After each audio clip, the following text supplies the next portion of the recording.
Hello దోస్తులు, ఎట్లున్నారు? మంచిగా ఉన్నారా? Welcome back to our channel. ఈరోజు పచ్చి పులుసు అన్నంలోకి, వేడివేడి అన్నంలోకి ఎంత టేస్టీగా ఉంటుందో కదా. అసలు ఒకసారి నేను చెప్పిన ట్రై చేయండి, తప్పకుండా మీకు నచ్చుతుంది. ఫస్ట్ టైం కనుక నా ఛానల్ చూస్తున్నట్టయితే ప్లీజ్ సబ్స్క్రైబ్ చేసుకోండి దోస్తులు.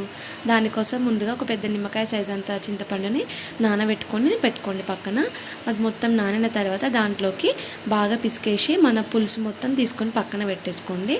దాంట్లో ఏమైనా ఉంటే పక్కన పెట్టేసుకోండి. అట్లా కొంచెం కలిపిన తర్వాత దాంట్లోకి 2 పెద్ద ఉల్లిగడ్డలని ఇట్లా సగంలాగా కట్ చేసుకున్న తర్వాత ఒక 4-5 పచ్చిమిరపకాయలని మీ కారంకి తగ్గట్టు చిన్న కట్ చేసుకుని వేసుకున్న తర్వాత కొంచెం కరివేపాకు, రుచికి సరిపడా సాల్ట్, తర్వాత ఒక హాఫ్ స్పూను కారం వేసేసి కొద్దిగా కొత్తిమీర వేసేసి బాగా ఫ్లేవర్స్ అన్నీ పులుసులో ఇంకే విధంగా మెత్తగా కలుపుకోండి. హ్యాండ్ వాష్ చేసుకొని కలుపుకోండి.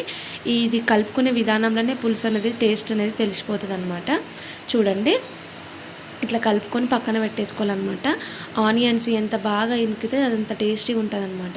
అట్లా కలుపుకున్న తర్వాత స్టవ్ మీద ఒక కడాయి కానీ పెట్టుకొని ఒక్కటే స్పూన్ వేసుకోండి, ఆయిల్ ఎక్కువ వేసుకోవద్దు.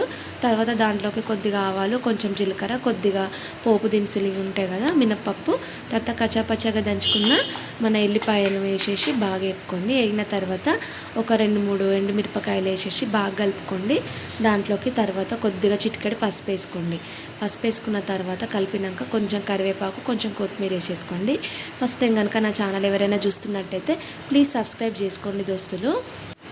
కలిపిన తర్వాత వేగినాక మనం ఇందాక పచ్చిపులుసు కలుపుకున్నాం కదా, బాగా కలుపుకున్న దాన్ని దీంట్లో వేసేయండి. ఇది ఎక్కువసేపు మరగబెట్టొద్దు అనమాట.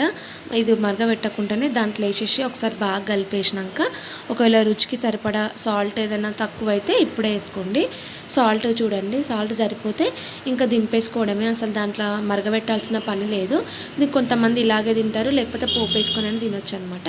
నేను మాత్రం పోపు వేస్తున్నా. వీడియో నచ్చితే లైక్ చేయండి, షేర్ చేయండి. Please subscribe. Thank you for